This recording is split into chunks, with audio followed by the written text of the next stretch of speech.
Holy Fed, Batman. I don't have a better start to that, but the Fed met this week, and my gosh, they actually did some really good things.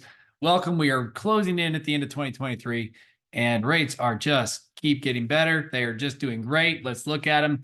Guys, check this out. Remember, green is good. I drew a little black line for you. You can see this trend we've been in since mid-October, and we keep churning. The most exciting part is I've said this for the last week or two. See that blue horizontal line that we've passed over for the last 2 weeks? That is awesome because that's a formidable opponent. So we busted through it. We're now above it, which means we're most likely going to stay here, and that's good, and maybe even improve. But we are. If you see the bottom little squiggly lines, I rarely mention these at the bottom, but this just shows we've had such a good run, and we're due for a little, I won't say pullback, but some type of breather, if you will. But here's the deal, guys. Rates are in the sixes. Heck to the yeah. Way to go, team. We're excited to see that. That is fun. We're out of the eights. It's amazing. In what is it, mid-October to now? So call that 2 months. We've gone from the eights down to the sixes. So that is fun. Promote this, share this.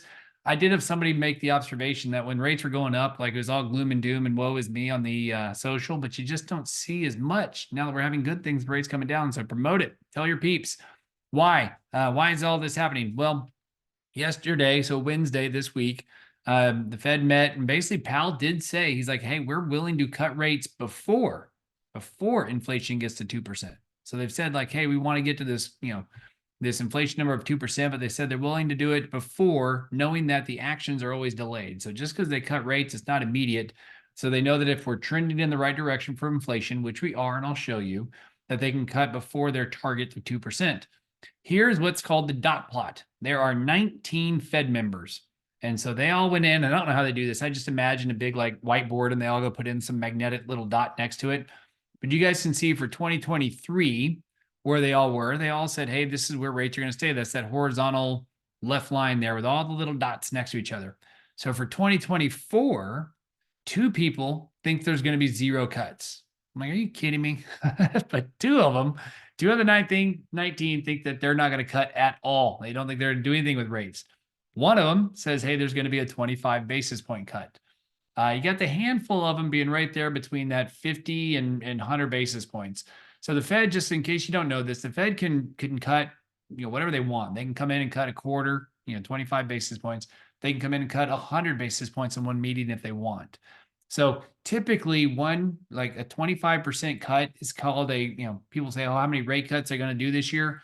So a lot of times if you hear them say, hey, the Fed's going to cut 4 times, that implies they're going to be doing 4 25 basis point cuts. However, that's not always true. Again, if they feel like they need to take drastic measures, they can certainly cut or raise as much as they want. But you can see the smart money says there's somewhere between 2 to 4 cuts next year, the 50 to 100 basis points.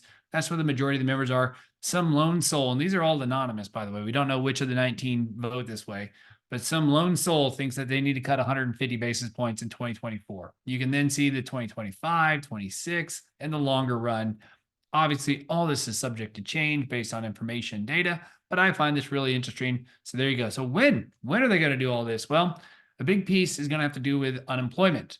So as unemployment goes, if the economy gets hit too hard, if we get punched in the face and unemployment goes way up, you're going to find that these number of members, you can see the left one that says 3.9. It's about where we are. This is the projections for where they think unemployment is going to be. So 2 people, or maybe it's 3 with that dotted line, 3 people think that unemployment is going to stay exactly where we are.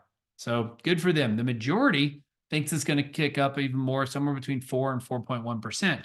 Now, if the economy somehow gets punched in the face and more people lose their jobs and unemployment rate goes up and up and up, you're going to see those dot projections we just saw previously. Suddenly say they're going to cut more and more and more, because when they cut rates, guys, they're trying to encourage spending. They're making borrowing cheaper and easier and better for businesses who could then use that money to grow and hire more people. So this will be the change. Here's the new, most updated, the market odds. This is not coming from Vegas, but imagine Vegas is going to say something similar, right? But the reality is it's moved up. They now think the last time we showed this to you is about June, July, when they thought 100%, chance of that there actually being a cut.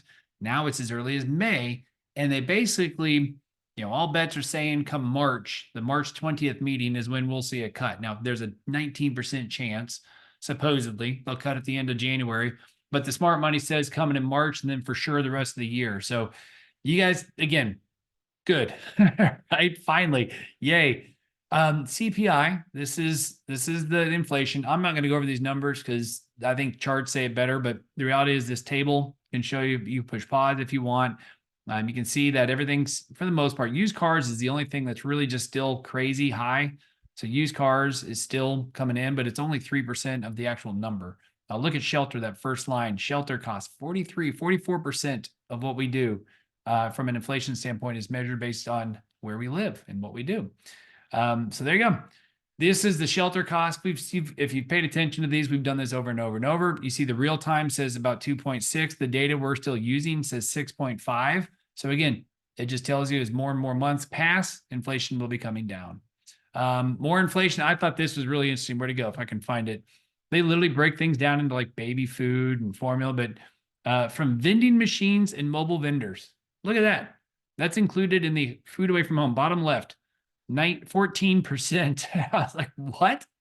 So yeah, they're measuring vending machines and inflation inside vending machines. That blew me away. Obviously, you see some of the other categories: sewing machines and fabrics up 11%. Man, my grandma would be really upset about that. She was big on that. So there you go. I just thought those were interesting. This is, again, more charts if you want them, showing that inflation's coming down. Again, showing that inflation's at 3.1-ish. We were hoping for maybe about a 3.0, but here we are. That came out this week. And then lastly, only about 1.8 negative homeowners have equity. So if you guys have any of those buyers saying, I'm waiting for a housing crash, show them this. Here's why. Crashes only happen when you have to sell. And people with this much equity, man, they're going to sell their home before they get foreclosed on. Right. So if they got this much freaking equity in their homes, like America is sitting on the highest percentage of equity ever. So if somebody's getting financial distress, they'll sell their home. It's a great market. There's still a shortage of homes being sold. So you know for sure people are going to sell and walk away with a lot of money, and they might even go buy another house, depending on what's going on. They can pay off their debt. So there you go. Okay, this one's fun. Cosmics. So if you guys missed this article, McDonald's is going to open up 10 Cosmic spin-off restaurants. So I'm picturing it to be like little Starbucks or whatever they're going to be, but it's going to be like drive-through focused, lemonade, tea, cold beverages, all this stuff. Well, what you don't see, and I forgot to put it in here, of the 10 locations that they're going to open up, one's up by their headquarters, 9 others are in Texas. So basically, of the 10 they're opening, 9 are coming to Texas. So what's that tell you about us? Everything's bigger, I guess. They want to come here and try it. Guys, this is the most important piece. I will reward you if you love me on social. So this is our 12 days of giveaway. I literally was like, holy smokes, when I saw this, because I let the marketing folks put this together. So good for them. But the reality is, guys, there are some freaking good gifts. So please, please, please follow us on social, win lots of stuff. It'll be amazing. Here's how you do it. Scan that link, follow us, and start paying attention. I'm sure on some of these, I would check Instagram first. But check us out and you can win lots of good stuff. Last year was a bang up hit. It was awesome. And so kudos to my marketing peeps. Love it. And we're doing it again. So please, please, please, let's get social. Call me if you guys need me. Hope you have a great and wonderful day. Great and wonderful rest of your week. And go share and subscribe and do all that stuff and win lots and lots of gifts. We appreciate you. Have a great week.